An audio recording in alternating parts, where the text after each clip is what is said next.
Kita akan beralih ke informasi lainnya pemirsa. Kalau hari ini kalau kita lihat tadi di sekitaran kawasan Patung Kuda Jakarta Pusat ramai, ini ada aksi dari sejumlah mahasiswa, tidak hanya dari BEM UI saja tapi juga kemudian ada beberapa aliansi mahasiswa lain yang kemudian menyuarakan aksi solidaritas mahasiswa yang kemudian membacakan somasi untuk Presiden Joko Widodo. Ini dia kemudian menyebutnya dikemas sebagai hadiah ulang tahun untuk Presiden Joko Widodo yang tepat pada hari ini.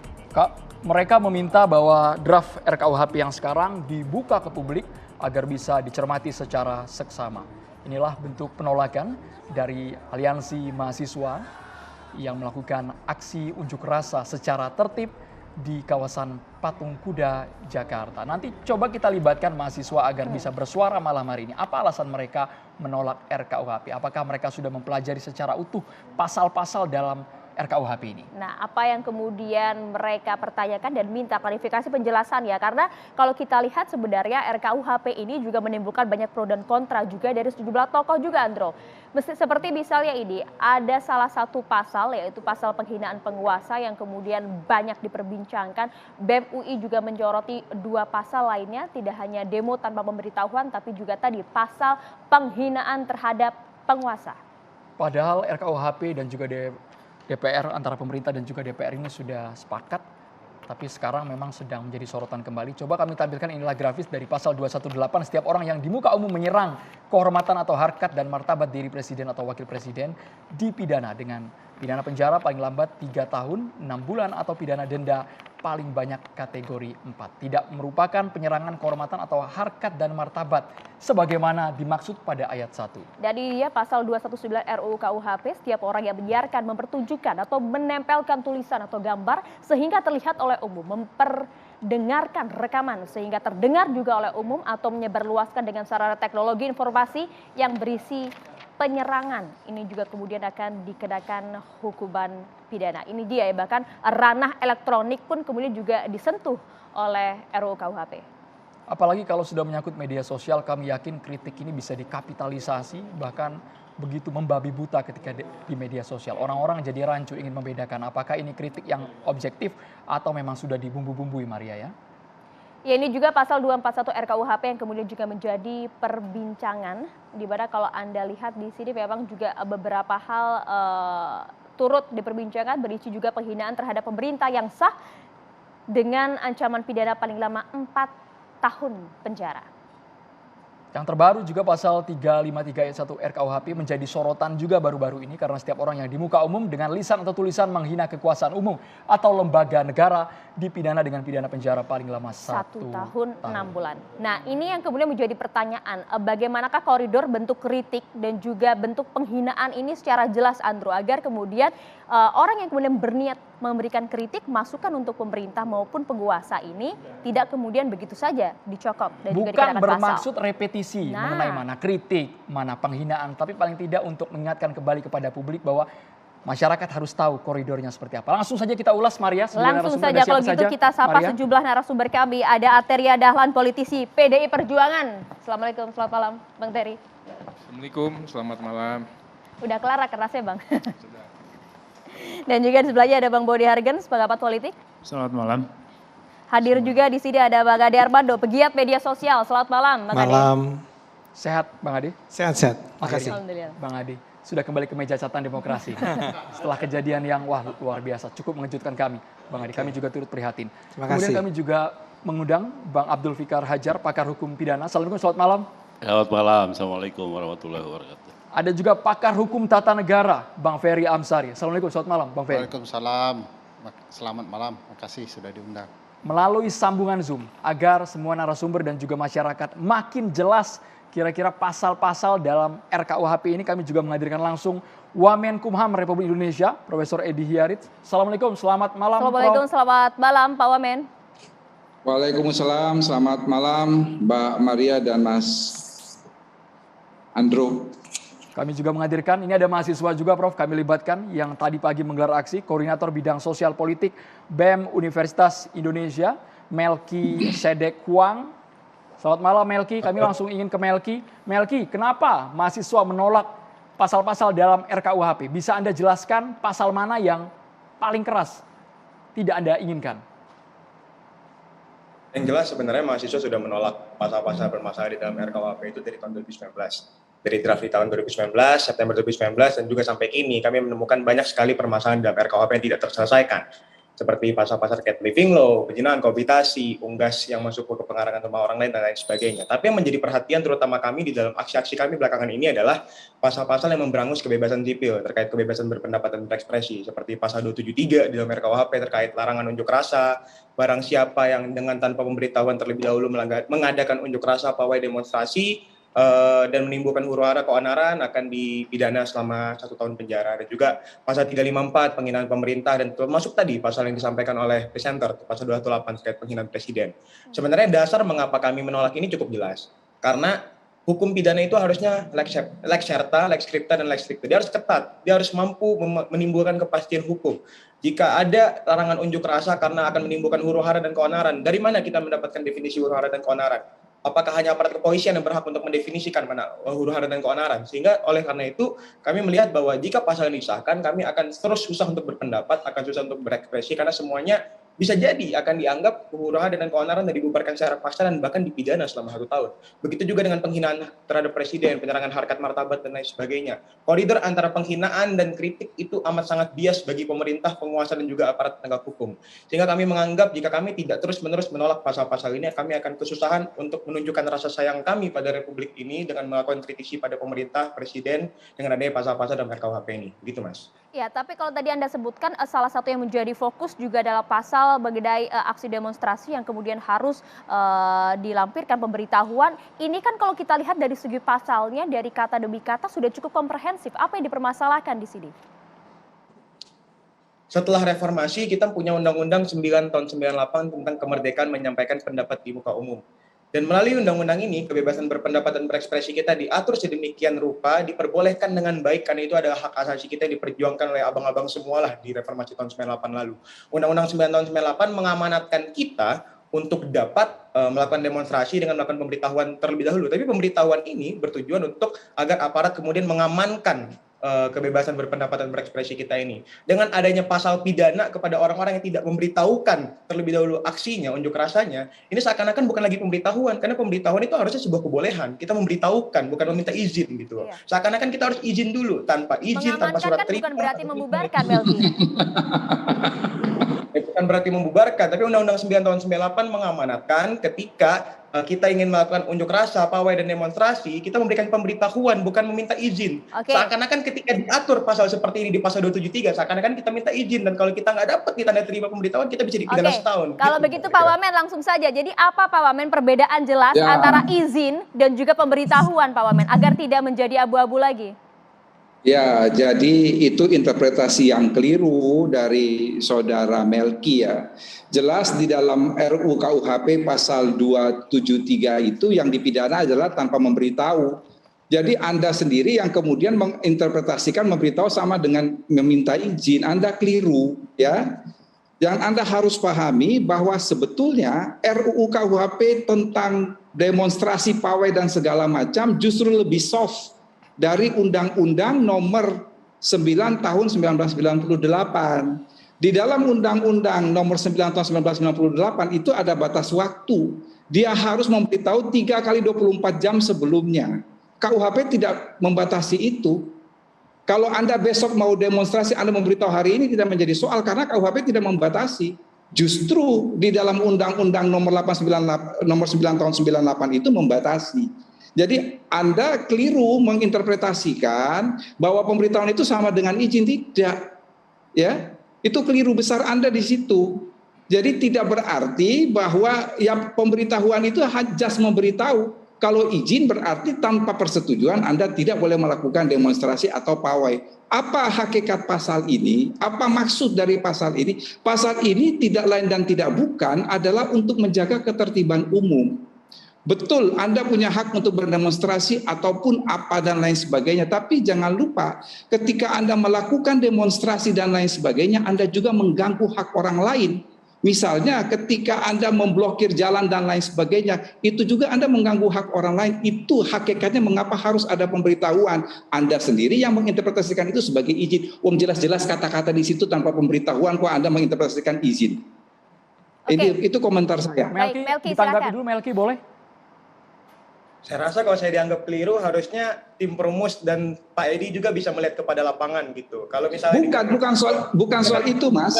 Bukan soal itu. Bukan gitu, Prof. Tapi maksudnya ketika kita sedang membincangkan hal ini, seolah-olah kata-kata ini dibilang lebih soft. Padahal dengan adanya Undang-Undang 9 tahun 98, Bukan. artinya dibubarkan gitu loh. Kalau ini Tadi- dipidana setahun, tidak lebih soft. Tadi Anda mulai dengan kata-kata lex serta, lex scripta, dan lex stricta. Kata-kata pemberitahuan itu sudah jelas, itu adalah lex serta, jelas sekali tidak boleh diinterpretasikan lain. Mengapa harus lex stricta? Tidak diinterpretasikan lain selain dari apa yang tertulis. Celakanya tertulis pemberitahuan, Anda interpretasikan sebagai izin. Bukan Itu masalah interpretasikan sebagai izin, tapi seolah-olah Tadi Anda sebut sebagai izin. Karena kalau tidak diterima, nyatanya di lapangan, Prof, kami seringkali memberikan pemberitahuan kepada kepolisian dan tidak diberikan tanda terima. Kami dianggap tidak ada surat pemberitahuan kalau seperti ini. Dan tim perumus harusnya bisa melihat kondisi di lapangan. Teman-teman yang tiap hari jadi korban penggusuran paksa, hari ini dia mau bulldozer masuk ke rumahnya, orang-orang yang menggusur masuk ke rumahnya, dia tidak sempat memberitahukan pemberitahuan. Harusnya kebebasan berpendapat dan berekspresi itu hak. Bukan yang paling penting itu, Mas, yang paling penting itu bukan tanda terima. Pemberitahuan itu yang penting. Ketika Anda sudah melakukan pemberitahuan, apakah aparat penegak hukum? Kita seringkali dihadapkan dengan Itulah yang mau saya katakan. Praktek di lapangan, jangan kemudian Anda menyalahkan aturannya. Bukan. Praktek di lapangan yang harus diperbaiki. Itu aja kita seringkali Tidak. dipukul, Tapi dimasukkan penjara. Apalagi Bukan seperti itu. Jadi permasalahan dalam penegakan hukum tidak berarti harus pasalnya yang dirubah, tidak demikian. Penegakan hukum itu yang harus diperbaiki. Penegakan hukum yang ada sekarang, Prof, ketika kita sedang melakukan aksi di jalan, kita seringkali dibubarkan paksa, kita ditangkap, bahkan tanpa aturan itu. Yang kami takutkan dengan adanya pasal ini, semakin parah, kami akan terus-menerus direpresi, bahkan 1 tahun penjara. Undang-Undang 9 tahun 98 itu sanksinya dibubarkan, bukan dipidana setahun. Jadi menurut saya tidak lebih soft. Justru lebih soft. Mengapa? Anda harus tahu bahwa dipidana setahun itu tidak otomatis harus masuk dalam penjara setahun loh. Makanya bukan. Tadi benar yang dikatakan oleh presenter Andromeda dan Maria. Anda baca tidak keseluruhan itu KUHP. Sebentar dulu, buku satu Anda baca. Saya mau katakan begini, mengapa terhadap pasal-pasal penghinaan yang Anda ributkan dan segala macam tete bengek itu ancamannya tidak lebih dari 4 tahun. Anda tahu dasar filosofis pembentuk undang-undang mencantumkan ancaman pidana tidak lebih dari 4 tahun. Sebab kalau ancaman pidana tidak lebih dari 4 tahun, itu hakim tidak menjatuhkan pidana tapi bisa digantikan dengan pidana pengawasan. Jadi orang ini kan sekali pembahasan presiden dan pemerintah bisa bukan. Jadi Anda harus memahami betul dulu keseluruhan. Masih benang kusut ini. Pak Wamen, Melki, ditahan dulu. Kita harus jeda terlebih dahulu karena beda interpretasi antara Prof Edi dan juga mahasiswa. Paling tidak mahasiswa ya mewakili teman-teman di kampus bahwa pemikirannya seperti ini meskipun masih berbeda ya. Ya, nanti kita gali lagi tapi usai jeda pemirsa. Jadi tetaplah bersama kami di Catatan Demokrasi.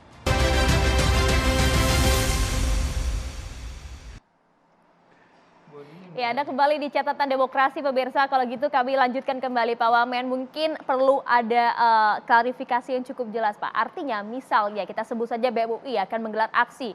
Sudah melampirkan dan juga sudah memberikan surat pemberitahuan kepada pihak aparat. Tapi izinnya tidak keluar. Apakah hal ini termasuk dalam kategori aman untuk gelar aksi? Saya pastikan aman. Karena ketentuan dalam pasal itu adalah harus memberitahukan.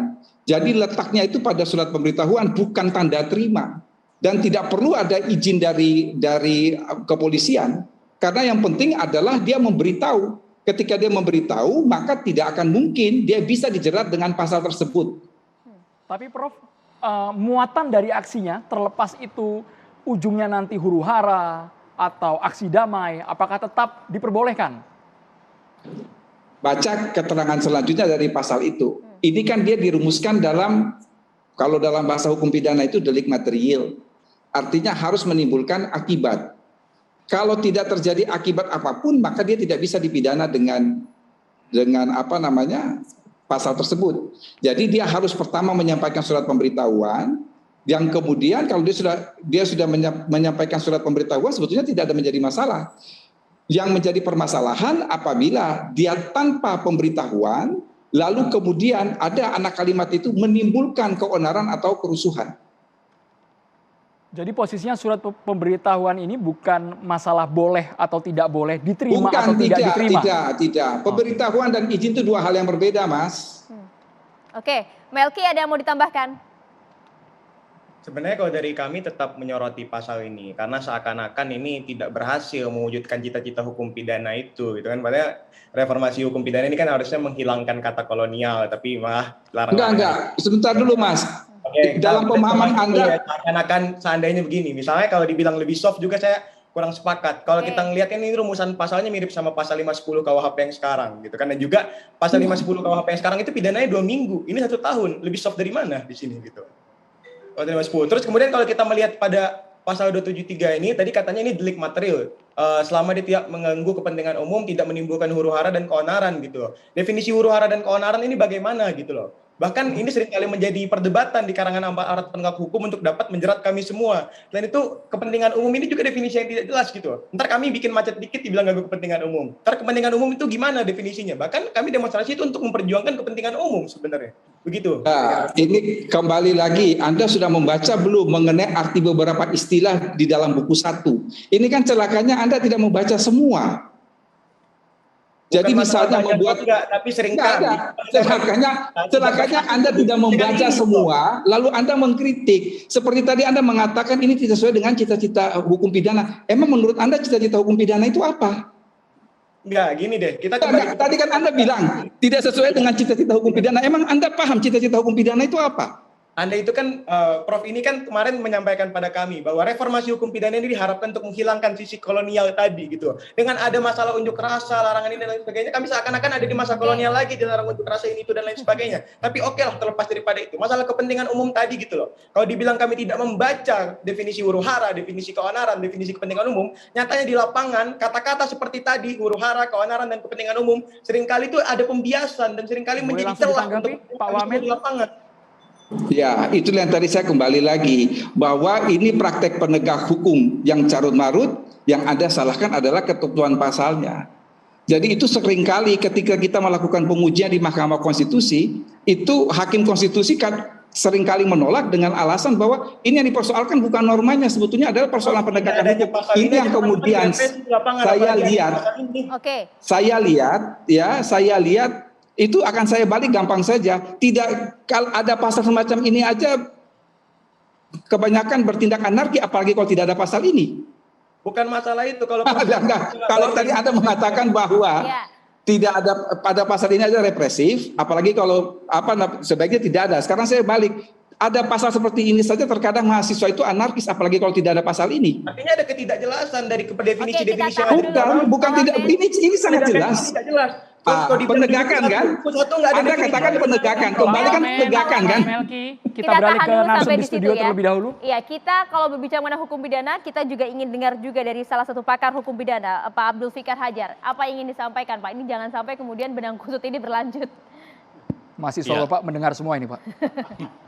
Ya, kalau lihat pasalnya, pasti seperti yang teman mahasiswa katakan, itu sebenarnya deliknya delik material. Artinya, dia baru bisa diproses penghukumannya kalau ada akibatnya. Gitu. Artinya apa? Dia tidak berdiri sendiri pemberitahuan itu. Ketika tidak diberitahukan dan tidak terjadi kekacauan, ya nggak kena juga pasal itu gitu loh. Nggak bisa diterapkan gitu. Karena itu delik material. Delik baru ada, tindak pidana baru dikatakan ada kalau ada akibatnya. Kalau tidak ada akibatnya dia tidak termasuk itu dikualifikasi sebagai kejahatan atau sebagai tindak pidana. Jadi harusnya kalau mahasiswa ingin speak up, ingin bersuara di lapangan ya terserah gitu ya. Selama tidak ada konsekuensi, keonaran maupun huru-hara. Iya, karena yang itu tadi karena sifat materialnya, maka pemberitahuan itu sebenarnya jadi tidak efektif kan sebenarnya. Karena yang dihukum itu yang dilarang itu sebenarnya kan akibat sebenarnya. Ya kan? Yang dilarang itu akibat. Cuma di depan akibat ada syarat formalnya pemberitahuan itu. Gitu. Dan bagaimana mengenai pasal ancaman pidana terhadap para penghina penguasa dalam hal ini presiden, wakil presiden dan juga sejumlah lembaga?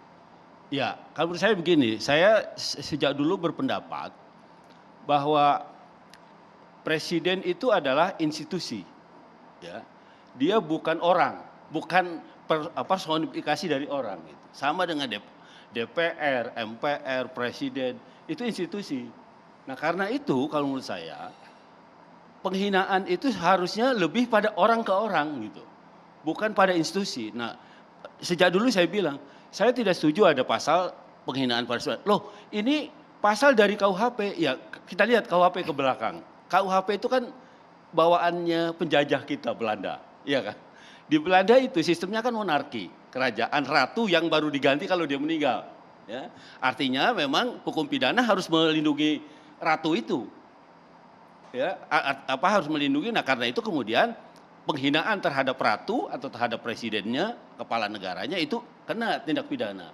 Tetapi ketika kita memilih negara demokrasi yang setiap 5 tahun sekali kita ganti, bikin pemilu dan bisa ganti kepala negara, kamu saya nggak relevan itu, gitu. Artinya perlindungan itu pada orangnya, gitu, bukan pada jabatannya. Percuma kita berdemokrasi umpamanya kita tidak bisa menyampaikan kritik, saran atau apapun yang sekeras-kerasnya gitu ya terhadap kelembagaan demokrasi. Ini kan perbedaan antara kritik dan juga penghinaan, Pak Abdul Fikar. Iya, penghinaan itu lebih pada orang, iya kan? Oke. Kalau kritik itu pada lembaga, pada pekerjaan, hasil pekerjaannya, gitu, hasil kreasinya, hasil perbuatannya. Bang Boni Hargen, sekalipun saat ini deliknya bukan delik biasa tapi delik aduan. Terlepas itu simpatisan yang sudah pro dengan presiden, kalau tidak atas izin sang presiden tidak akan bisa melaporkannya.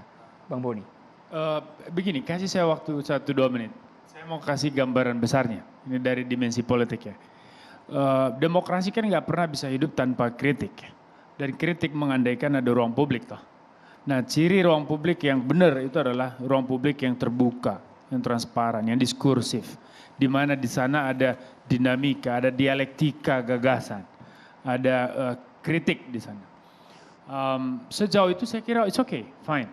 Nah, cuman perkembangan demokrasi kita, apa yang kita lihat hari ini dan apa yang kita lihat 20 tahun lalu, 100 tahun lalu, 200 tahun, itu berbeda konteks ruang publiknya.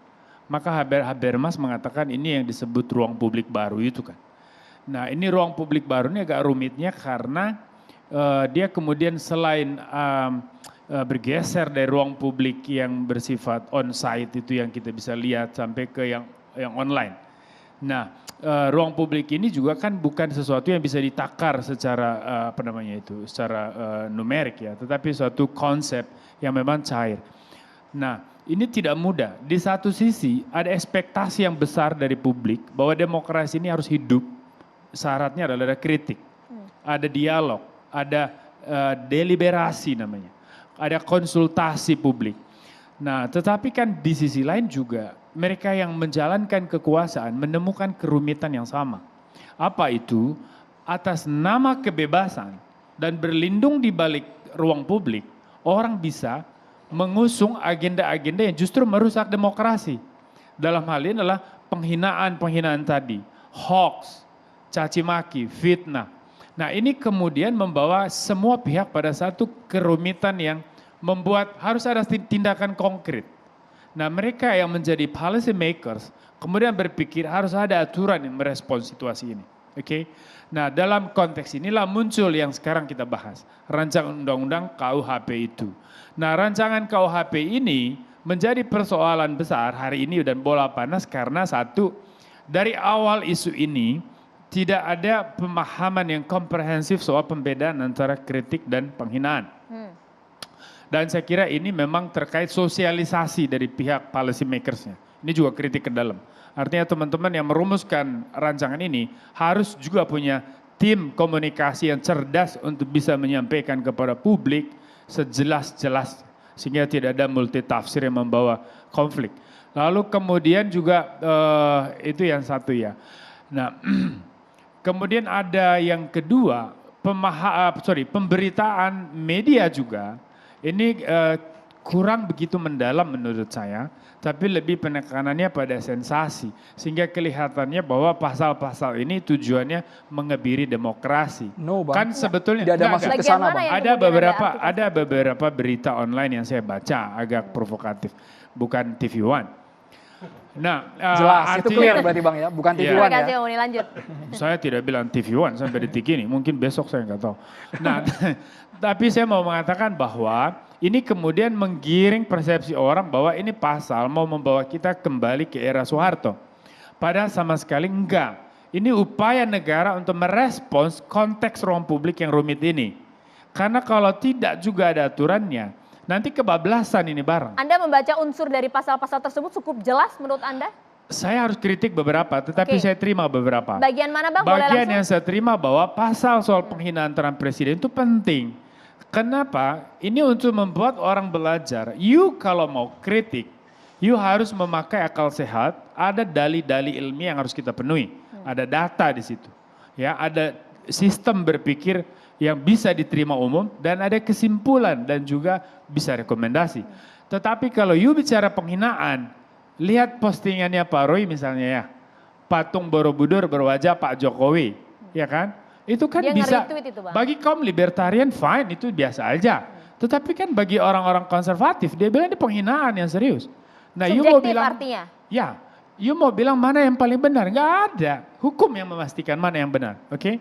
Maka saya bilang, pasal ini perlu, tetapi nanti harus ada penjelasan yang komplit, kira-kira apa yang dimaksudkan penghinaan. Bang Boni. Turunan-turunan. Sorry Mas, yang kedua, saya punya kritik, pasal 353, ini untuk para perumusnya.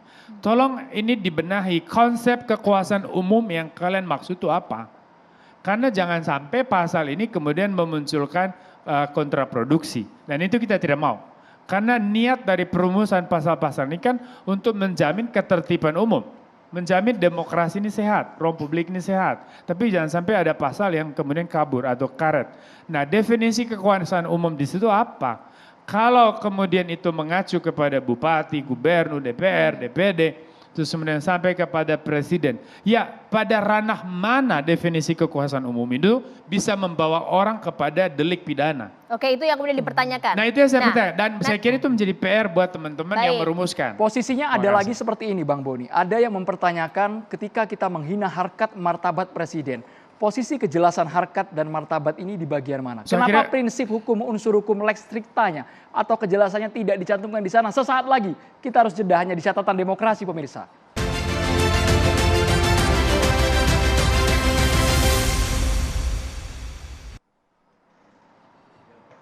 Baik, Bang Boni melanjutkan yang tadi poin mengenai kejelasan dan juga ketegasan ketika sudah menggunakan diksi menghina harkat dan juga martabat presiden. Banyak pihak yang mempertanyakan bagaimana mengukur bahwa harkat martabat ini secara jelas dan tegas.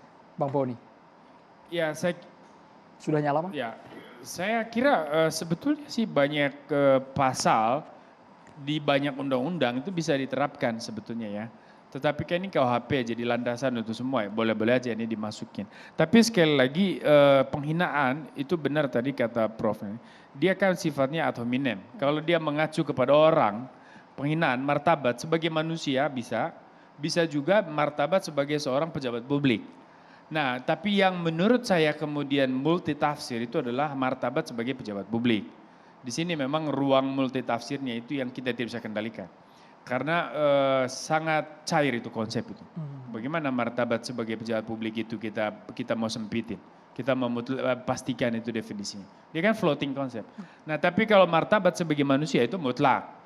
Banyak peraturan hukum yang menegaskan soal itu. Jadi kalau misalnya seseorang menghina saya dari aspek kayak body shaming misalnya, itu kan sudah Beleidigung kalau bahasa Jerman itu penghinaan terhadap tubuh. Kemudian juga misalnya mengarang hoax, fitnah, presiden keturunan Cina, PKI dan seterusnya. Ya itu juga kan penghinaan. Ada pasal-pasalnya itu bisa kena. Kalau itu disebarkan di media sosial bisa kena ITE, bisa juga pasal penghinaan di KUHP ya Pak ya. Atau dimanapun lah undang-undang yang relevan. Saya mau mengatakan bahwa sangat jelas konsep penghinaan itu sangat jelas secara hukum. Konsepnya Banyak sangat pasal. jelas secara hukum, Bang Yes. Ferry Amsari. Karena banyak kayak publik yang mempertanyakan, sebenarnya tafsir dari penghinaan itu siapa yang bisa mendefinisikan bahwa penghinaan itu masuk dalam kategori tersebut, Bang?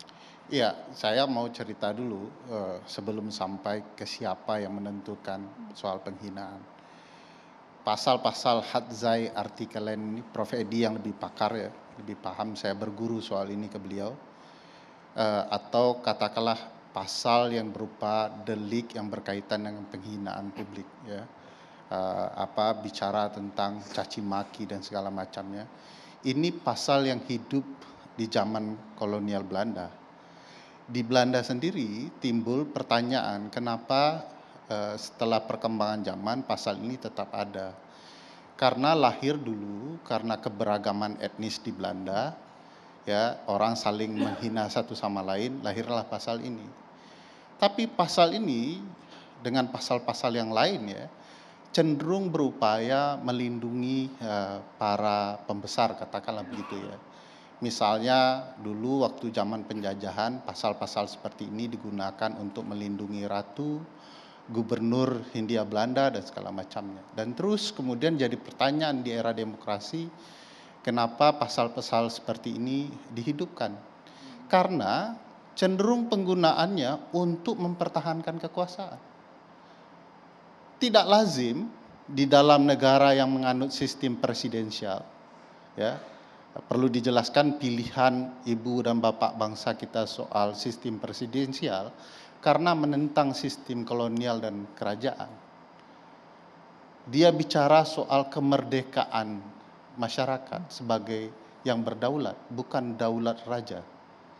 Oleh karena itu pasal-pasal ini ketika reformasi ingin dihapuskan. Nah sekarang mau dihidupkan kembali, ini jadi problematika. Harus diingat ya, ada satu peristiwa ditulis oleh Kees van Dijk ya, bercerita tentang kejadian Van Loom di masa Hindia Belanda. Dia adalah seorang editor surat kabar di Hindia Belanda, mempertanyakan konsep penjajahan negara-negara Eropa di negara-negara Asia. Oleh pemerintah Belanda, orang ini dipenjara. Pakai pasal-pasal apa? Pakai pasal-pasal hadzai artikelen ini yang dihidupkan oleh Prof. Edi dan teman-temannya. Bagi saya, cerita soal pasal-pasal karet seperti hadzai ini sudah tutup buku setelah kita reformasi. Harus ada semangat untuk membuka ruang publik ya, berani bicara terhadap para pembesarnya, para penguasanya. Saya ingat mungkin Bang Boni paham betul ucapan Voltaire ya. Negara itu kalau kondisinya rakyat takut kepada penguasanya, bicara ya, menyampaikan kritik, pendapat, menulis dan segala macam, itulah otoritarianisme. Tapi kalau penguasa takut kepada rakyatnya, itulah demokratis. Takut dalam artian mungkin akan dibicarakan rakyatnya, mungkin khawatir kebijakannya tidak sesuai dengan keinginan rakyatnya. Rasa takut kepada publik ini penting. Jangan sebaliknya yang dihidupkan. Rasa takut publik untuk menegur penguasanya. Bahkan dalam Islam pun penguasa itu takut dengan publiknya. Dalam agama apapun ya, penguasa itu harus takut kepada publik, kepada rakyat. Nah, kalau dihidupkan pasal-pasal ini bagi saya ini mengkhawatirkan. Apalagi pasal 353 tadi yang bicara soal pemerintahan umum dan segala macamnya, pejabat publik. Kalau kemudian merasa dihina, maka mereka bisa melaporkan orang yang menghina, publik yang menghinanya. Padahal tugas pejabat itu melayani. Kalau servisnya dirasa tidak enak oleh publik, boleh dong marah-marah. Secara sederhana Anda menganggap bahwa tidak perlu pasal Tidak penghinaan perlu dihidupkan pasal-pasal kembali. itu. Karena begini, pasal 28 bicara soal kemerdekaan. Berserikat, berkumpul, menyampaikan pendapat secara lisan dan tulisan. Ya, pasal 28D memastikan bahwa orang harus dapat perlakuan sama di hadapan hukum. Pertanyaan saya, kalau publik menghina penguasanya, dipenjara. Kalau penguasa menghina suku, ras, masyarakat, publik, dipenjara atau tidak? Laporkan saja. Kalau Bang. terjadi begini, Bang Terry ini karena alasan demokrasi sudah bisa dipenjara. Tapi karena beliau ada juga yang mencintai publik ya tidak jadi dibicarakan. Jadi langsung saya saja. mau mengatakan Oke. begini, mestinya ada keadilan bagi publik ya. Kalau kemudian mereka mengkritik penguasanya ya silakan. Kalau penguasa mengkritik publiknya ya silakan dengan bahasa bagus. Saya mau cerita ya kasus dua Bang, kasus. kita tahan dulu. Kita minta Oh. klarifikasi langsung nih. Bang Terry sudah ketawa-tawa dari tadi. Bang Terry, langsung saja Bang. Silakan ditanggapi Bang Terry. Kesempatan Silakan Bang Terry. Tadi Bang Boni Kemerdekaan udah, sekarang berserikat berkumpul Bang Terry. menyampaikan pendapat. Silakan. Langsung Bang Terry ditanggapi ditanggapi. Bang Terry. Saya tidak mau menanggapi karena saya ucapkan terima kasih forum ini membantu kami kerja-kerja yang ada di DPR. Ini kan bagian daripada sosialisasi kepada rakyat. Yang ingin saya sampaikan dan saya bersaksi, mungkin ini salah satu undang-undang yang fenomenal, yang revolusioner. Kemudian undang-undang yang terbaik yang pernah ada di Republik ini. Bayangkan Meskipun ini tadi disanggah tidak perlu iya, katanya. nanti saya Bang. jelasin. 7 presiden, ya, puluhan ahli hukum pidana plus tata negara. Yang tersisa itu saya nangis itu. Tatkala Prof. Muladi mengatakan akhirnya saya masih sempat melahirkan yang namanya RKUHP itu. Karena memang kita itu kerjanya siang malam 24 jam puluhan tahun. Saya termasuk beruntung dipercaya diberikan kesempatan partai untuk terlibat di situ. Tujuannya sangat mulia. Apa tujuannya? Tujuannya untuk mewujudkan satu kitab hukum pidana nasional. Kita begini ini karena apa? Enggak ada, tafsir kita macam-macam. Dengan adanya KUHP baru ini insya Allah ya, ini kita akan punya satu tafsir ya tentang bagaimana perbuatan-perbuatan yang dapat dihukum di Republik ini. Ya, tidak hanya satu tafsir, tapi bercirikan negara kesatuan Republik Indonesia. Implemented dari Sabang sampai Merauke, Miangas ke Pulau Rote harus bisa dilaksanakan. Bersendikan Pancasila, makanya nanti banyak sekali sampai ada 14 pending issues. Berdasarkan Undang-Undang Dasar seperti yang disampaikan Pak Ferry. Kemudian memastikan kebinekaan hadir. Pasal 2 itu ada yang namanya living law, hukum yang hidup di masyarakat. Buat KUHP ini kita mengakomodir semuanya. Ya, masyarakat lokal, nasional, dan internasional. Makanya kita bisa, nanti Prof bisa perdebatkan, satu pasal, nanti saya kalau diizinkan, satu pasal saya bisa cari rasio legisnya mungkin ada 10 alasan. Ya. Nah, KUHP kita ini adalah serambi muka. Orang melihat, oh Indonesia ini seperti ini loh. Peradabannya, sistem hukumnya dan sebagainya. Materinya, makanya kita ribut ini Mbak. Materinya ribut, Bang. ini, Ngobrol. materinya ini dari kita mau buat anak, sampai si anak itu punya cucu dan meninggal dunia diatur di sini. Sangat multidimensi, Ya. sangat multi spektrum. Nah, kita ingin katakan ya, tafsir ini harus bisa diterima. Jadi kalau dikatakan tadi, saya senang banyak masukan bagi kami ini pengayaan ya. Karena di kita ini juga kita sepakat ini harus disesuaikan dengan politik hukum nasional, perkembangan keadaan. Yuk kita sesuaikan nih. Nah, kemudian juga menjunjung tinggi HAM ya. Dan mengatur keseimbangan korban sama pelaku, kemudian juga keadilan dan kepastian hukum dan sebagainya. Jadi nggak ada Bang sama Terry. sekali tujuan untuk membungkam publik, itu nggak ada Tidak itu Bang ada. ya? Oke. Nah, sekarang gini pertanyaannya, saya mulai masuk ke pertanyaan yang tadi. Ya. Tadi masih intro tadi Bang? Intro ini ya, Oke. kan saya mohon izin Iya. karena Silakan, memang Bang. harus dijelaskan Ya. kepada Karena kalau publik. tujuannya kita sepakat Bang, yang Ya. dipermasalahkan publik adalah kandungan pasalnya. Iya, pada saat kita perdebatan ini kan kita juga harus logik. Pakailah rasio legis kita. Otak harus objektif, di kepentingan semuanya hilang. Pertanyaan pertama, ya, terhadap materi muatan itu di RKUHP lamanya diatur tidak? Yang semua disebutkan itu diatur, ya, yang tadi disebutin itu. Nanti, oh itu kan produk Belanda, nanti kita jelaskan lagi lah, ya. Nanti Tapi Pak sudah Ferry. ada yang dihapus oleh putusan MK. Iya, nanti saya jelasin Pak Ferry ya. Ini kaitannya ya. Tadi dikatakan sama Pak Ferry menghidupkan kembali. Yang mana yang dihidupkan kembali? Ya, 218 mungkin dihidupkan. Sebentar Pak ya, nanti Bapak bisa. Maka saya cerita, Ya. sudah dibatalkan MK. Itu yang 218. Ya, 253 penghinaan terhadap presiden juga Sebentar, sudah nanti saya dibatalkan jelasin lagi. oleh MK. 218 itu nanti akan kalau diizinkan saya akan jelaskan ya. Kemudian yang mana lagi? 240, 241 sudah diuji. Pasal 207 itu sudah diuji sama MK. MK mengatakan ditolak, pasalnya tetap berlaku. Tapi DPR, pemerintah itu tidak, wah karena dasarnya MK, kita yang enak bagi kita, enggak, kita assessment lagi. Layak tidak pasal ini dihadirkan. Nah, kemudian kita kaji nih mendalam.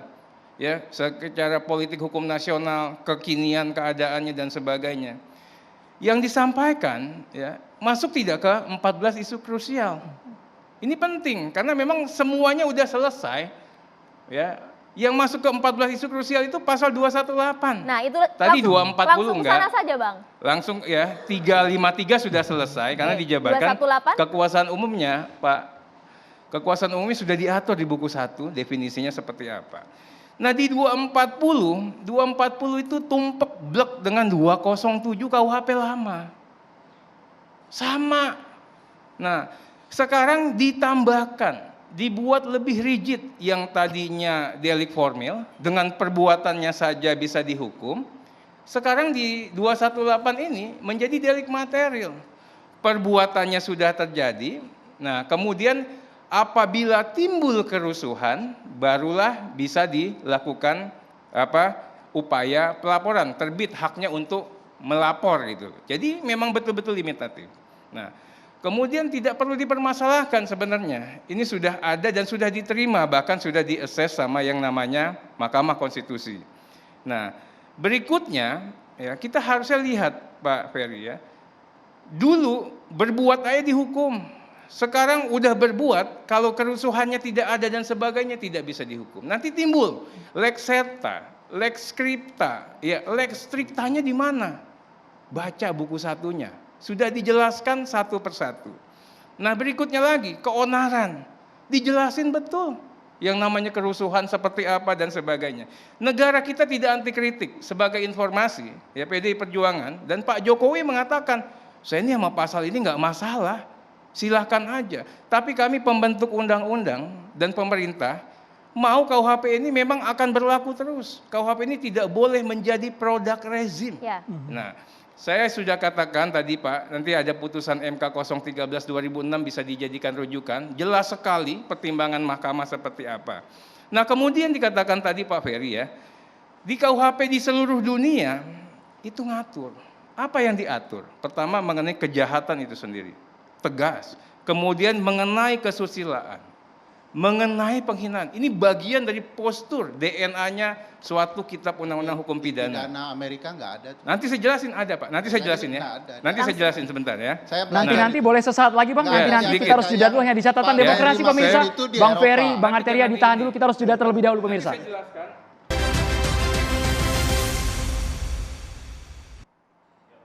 Langsung saja Bang Terry dengan PD-nya bahwa Bang Terry menyebutkan semua ini sudah komprehensif, tidak ada yang perlu dipersoalkan lagi. Boleh dilanjutkan Bang secara singkat.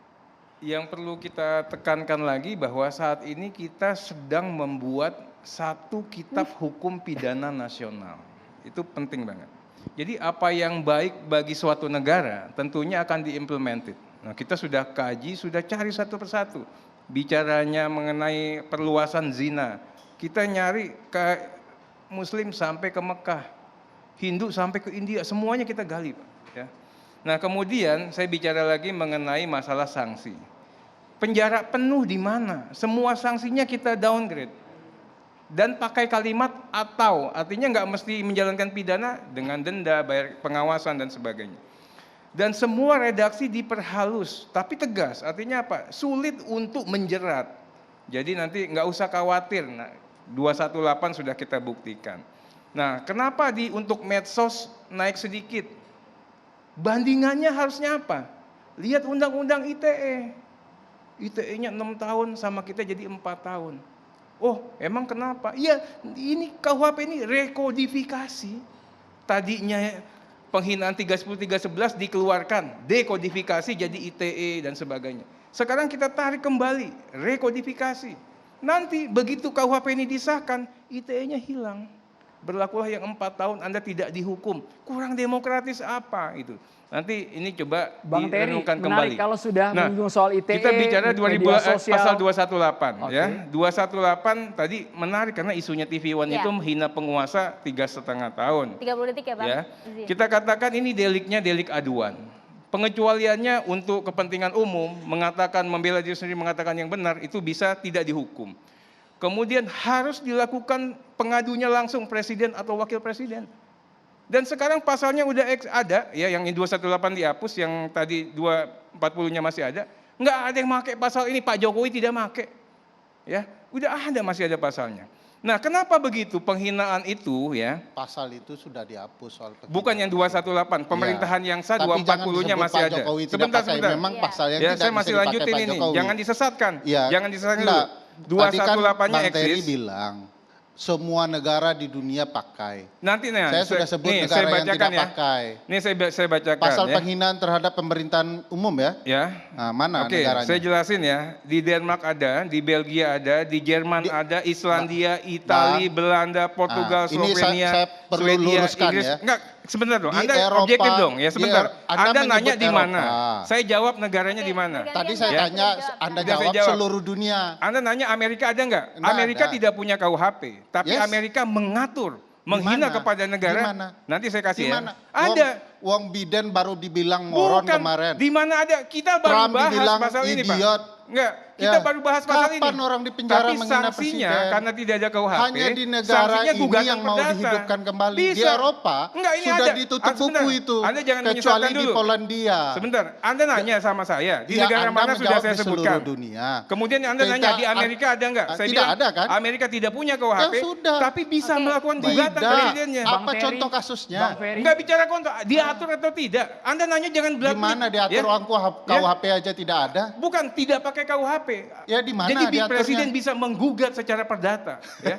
Perdata itu semua orang, Ya. itu prinsip Enggak, orang bukan per orang. semua Ini orang. pidana, Bung. Presiden, as a president, dia bisa gugat perdata. Poinnya Bisa sudah juga kita tangkap. kalau Ya. perdata Oke. Bang bisa Ferry juga cukup, perdata. Bentar, Bang saya Ferry lanjutin cukup, dulu nih, sedikit Bang Ferry ya. cukup, Bang Adi Armando. Saya nanya ke adik-adik Belum mahasiswa. kebagian berbicara. Mahasiswa adik-adik saya nih, adik-adik saya ngatakan tadi, fungsi hukum pidana, Adinda ya, macam-macam ya, melindungi kepentingan siapa? Kepentingan negara, kepentingan masyarakat, kepentingan individual.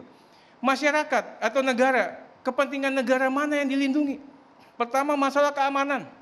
Ya. Kemudian yang kedua apa? Masalah dignity yang tadi, masalah kehormatan.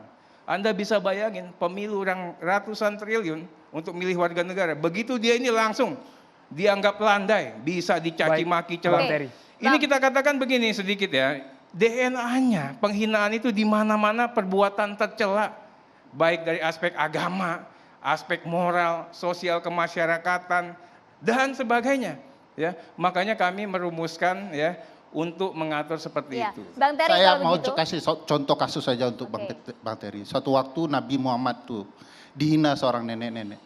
Tidak pernah itu nenek-nenek dipidana, tapi dibantu untuk Baik, pindah Bang rumah. Ferry. Oke, Bang terima Ferry. Agama Islam Bang tidak Ferry. pernah Kita penguasa ke Bang Adi mempidana. Armando cukup. Bang Bang Ferry. Ini pun Bang tidak Ferry ada, Pak tahan. Jokowi juga Bang tidak Ferry ada. Bang Ferry, tahan. kita dengarkan sudut pandang Oke. Bang Adi Armando. Sama, Pak. Silakan Bang Adi Armando.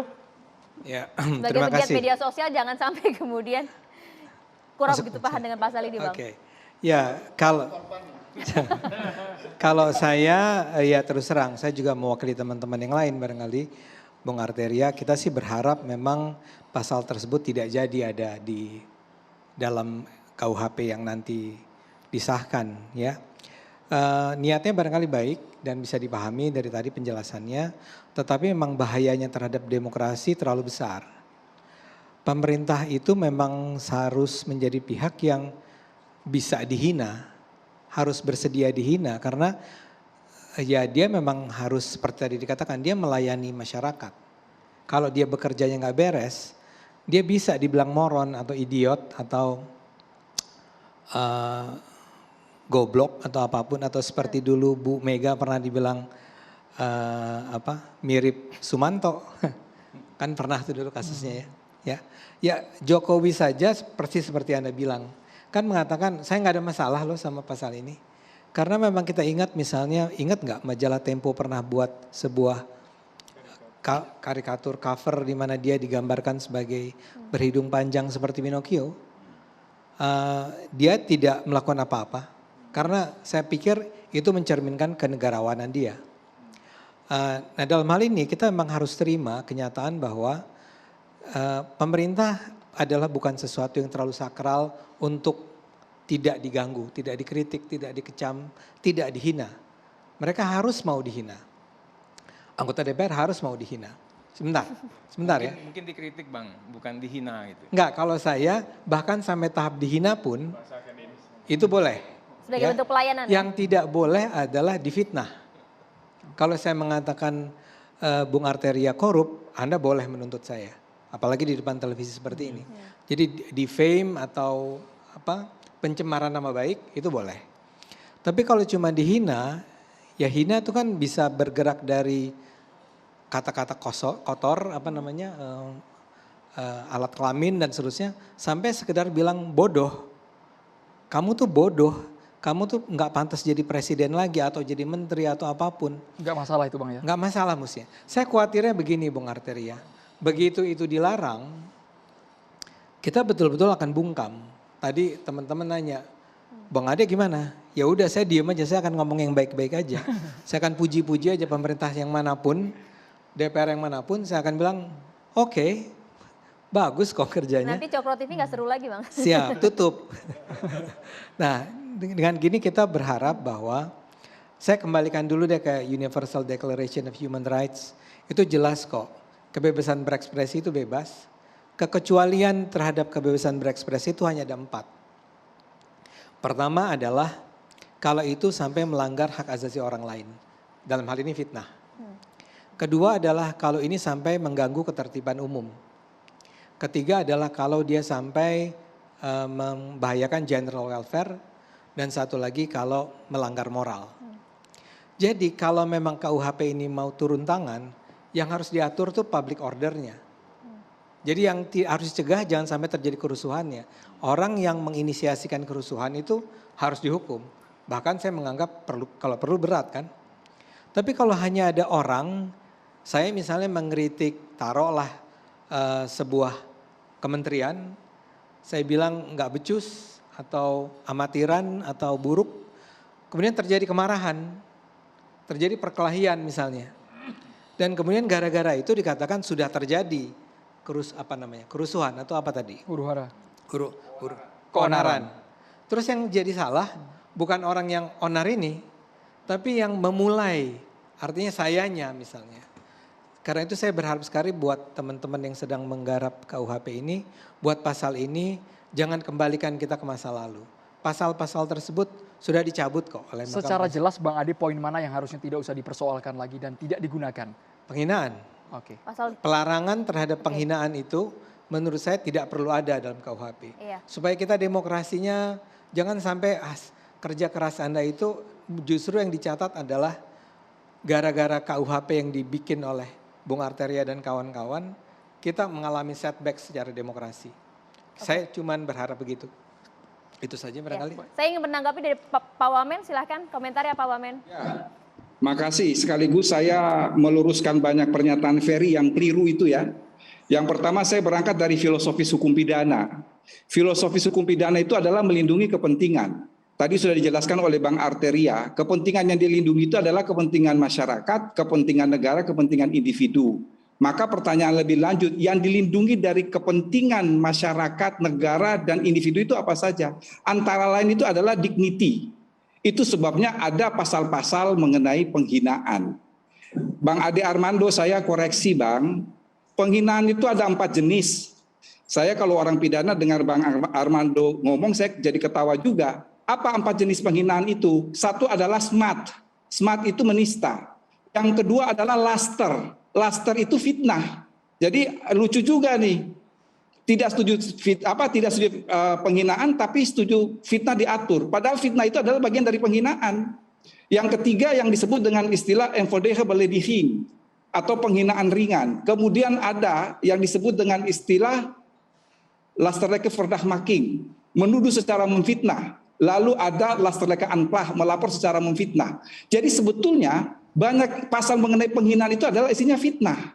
Jadi kontradiktif pernyataan Mas Armando, setuju fitnah tapi tidak setuju penghinaan. Dalam pidana itu yang namanya fitnah itu adalah bagian dari penghinaan, malah bagian inti dari penghinaan. Itu yang pertama. Yang kedua, isi KUHP di seluruh dunia itu sama, kecuali terhadap 3 isu. Yang pertama adalah delik politik, yang kedua adalah soal kejahatan terhadap kesusilaan. Anda buka KUHP Cina, tidak ada satu bab pun tentang kejahatan terhadap kesusilaan. Dan yang ketiga adalah penghinaan. Apa yang ingin saya katakan, ketika berbicara mengenai penghinaan, jangan bicara negara A, B, C, D, E, F, tidak berbeda. Penghinaan bagi kita masyarakat timur itu adalah malah in se. Itu adalah rechtsdelicten. Berbeda dengan Amerika yang menganggap itu sebagai wetdelicten, yang menganggap itu sebagai malah prohibita. Jadi jangan bandingkan, ini kita sedang menyusun KUHP Indonesia, bukan KUHP Amerika dan segala macam itu. Bang Ade ingin menanggapi Pak Wamen, mohon izin. Ya, silakan. Silakan Bang Ade. Ya, kalau begitu gampang Pak Wamen. Disebut saja yang dilarang itu fitnah. Penghinaan harus dibedakan dari fitnah. Walaupun dalam definisi Anda, dalam fitnah, dalam hina itu ada fitnah. Tapi kenapa nggak dibuat precise saja? Agar tidak abu-abu artinya. Berbeda, karena di dalam penghinaan juga ada penistaan. Makanya menggunakan istilah beleidigung. Beleidigung yang tadi disinggung oleh Mas Boni dalam bahasa Jerman, Beleidigung artinya adalah penghinaan. Itu bukan definisi saya, itu adalah definisi doktriner. Yang berikut saya mau katakan, ya, tidak benar pasal 207 itu dicabut oleh MK. MK itu mengatakan pasal 207 itu tetap berlaku tetapi dirubah menjadi delik aduan. Itu mengapa kalau dibaca betul di dalam konteks pasal 353 RUU KUHP dikatakan tindak pidana sebagaimana dimaksud dalam ayat 1 hanya dapat dituntut berdasarkan aduan pihak yang dihina. Baca baik-baik putusan Mahkamah Konstitusi. Yang berikut kalau dibilang pasal 2, sebentar. Saya belum selesai. Ketika dibicarakan soal pasal 218 penghinaan terhadap presiden, ingat waktu itu yang dicabut oleh Mahkamah Konstitusi itu adalah bentuknya laporan, bukan delik aduan. Mengapa kita tetap mempertahankan pasal itu? Ada raison d'être-nya. Raison d'être yang pertama, kira-kira masuk di akal sehat tidak ya, bahwa dalam KUHP semua negara ada mengatur pasal kejahatan terhadap martabat kepala negara asing. Kok kepala negara kita sendiri tidak dilindungi martabatnya? Oke, poinnya di situ Pak Wamen ya. Ya, ini sekaligus saya mau meluruskan yang dikatakan oleh Ferry tadi. Kejahatan terhadap martabat presiden dan wakil presiden itu bukan Hatsai Artikelen. Hatsai Artikelen itu diatur dalam pasal 154 sampai 160 KUHP. Baik, di bawah bab yang berjudul kejahatan terhadap ketertiban umum. Ya. Baik. Yang berikut ingin saya katakan bahwa silakan. Ya, pertama tadi katanya banyak, saya pikir tidak banyak juga yang dijelaskan oleh Pak Wamen. Soal dignity itu Pak Wamen, karena konsep sistem pemerintahan kita berbeda, maka kecenderungan kita akan lebih condong untuk soal-soal pemerintahan kepada perspektif sistem presidensial. Di dalam sistem presidensial biasa aja presiden itu dihina. Kemarin ketika George Bush buat kebijakan ke Irak, disebut oleh satu band besar Green Day sebagai American Idiot. Di depan publik itu disampaikan. Betul, sabar dulu Pak Wamen. Sabar dulu. Makanya saya jelaskan dulu. Saya katakan tadi. Nah, pasal-pasal yang disampaikan Pak Wamen itu cenderung hidup di Eropa yang menganut konsep sistem parlementer dengan kerajaan di dalamnya. Di Eropa sudah dihilangkan, minimal ada pasalnya tidak dipakai. Di Polandia di Polandia ada kasus satu yang mengatakan bahwa pejabatnya moron. Anda catat ya. Dilihat pasal-pasalnya tuh ya. Misalnya penghinaan terhadap penguasa umum itu ada, di Italia ada, di Turki ada. Di Belanda ada, di Denmark ada. Jadi banyak sekali itu masih ada. Pak Wamen, tolong juga didengarkan. Saya katakan, Pak Wamen, tolong didengarkan. Penjelasan mengenai pasal-pasal dignity itu atau insulting the leaders itu di Eropa itu masih ada pasalnya di ketentuan KUHP-nya, tapi tidak dipakai kecuali di Polandia. Di Polandia itu diterapkan, pasalnya hidup dan digunakan untuk kasus pernyataan seseorang warga negara terhadap pimpinannya yang dikatakan moron, bodoh, dungu begitu. Itu dipakai. tetapi oleh negara-negara Eropa lain itu walaupun ada tidak digunakan di dalam peradilan. Baik, Bang Indonesia yang dihidupkan di era Bang Profesor Ferry, Edi. Pak Wamen, kami Wamen. mohon dulu. Ini ada yang butuh juga untuk didengarkan. Bang Ferry, kita Iklannya harus jeda mulai terlebih waktu dahulu. saat lagi. Kami harus jeda saat lagi untuk Anda pemirsa.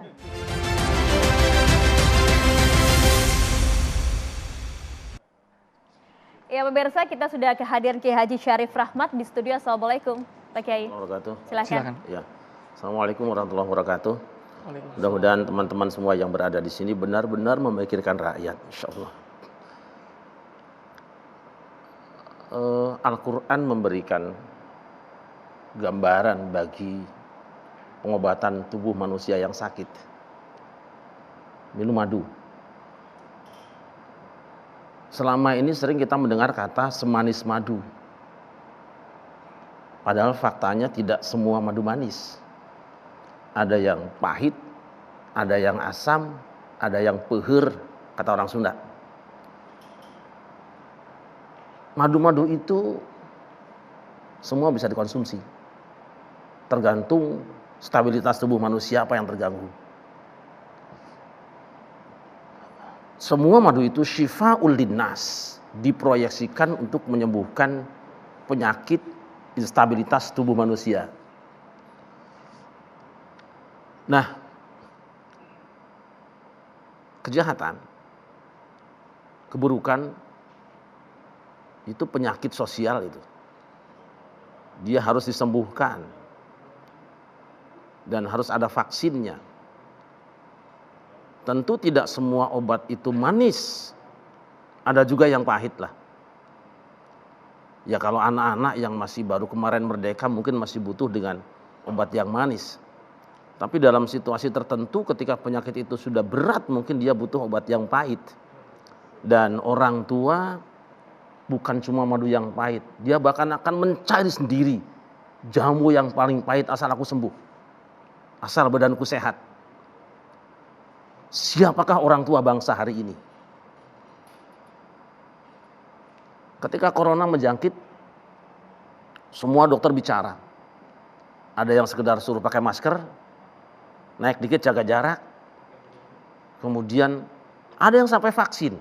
Dan bagi yang sudah parah benar, mau tidak mau bukan cuma isolasi mandiri, tetapi juga dirawat di PRJ, di rumah sakit itu.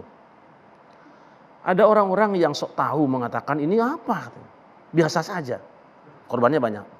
Tetapi mereka yang pernah dirawat karena benar-benar kena COVID-19, dia mengatakan terima kasih kami sudah dirawat. Berat memang meninggalkan keluarga, pahit benar, tidak bertemu orang. Tapi ini obat yang menyembuhkan. Tetapi satu yang harus catat. Madu itu bisa menyembuhkan penyakit orang tanpa meninggalkan bekas dampak. Tidak ada dampak negatifnya. Saya ingin bangsa ini punya obat yang bisa menyembuhkan penyakit sosial tetapi tidak berdampak negatif sosial. Saya kira teman-teman kita DPR, saya berdoa mudah-mudahan semangat kalian untuk mengurus bangsa ini lebih tinggi daripada semangat kalian semua mengumpulkan suara di pemilu. Dan saya berharap gairah pemerintah untuk menyembuhkan penyakit sosial, penghinaan, penistaan lain sebagainya lebih semangat daripada ketika berkeliling sosialisasi dan pencitraan dan sebagainya. Mudah-mudahan biaya penyembuhan penyakit masyarakat ini juga bisa dianggarkan oleh DPR yang lebih besar. Dan para ulama insya Allah siap turun menjadi dokternya. Dan umumnya mereka itu orang-orang yang gratis karena Tuhan yang membayarnya. Saya kira itu saja. Terima kasih. Assalamualaikum warahmatullahi wabarakatuh. Waalaikumsalam warahmatullahi wabarakatuh. Terima kasih banyak Kiai Haji Syarif Rahmat, Bang Arteria, Bang Boni Hargen, kemudian Mas Melki. Terima kasih juga Pak Wamen, terima kasih Bang Ade Armando, Pak Abdul Fikar, terima kasih juga Bang Ferry. Pemirsa, kita akhiri catatan demokrasi hari ini. Terima kasih atas perhatian Anda. Saya Maria Segaf. Dan saya Andromeda Merkuri. Terima kasih. Selamat malam. Sampai Sampai jumpa. jumpa.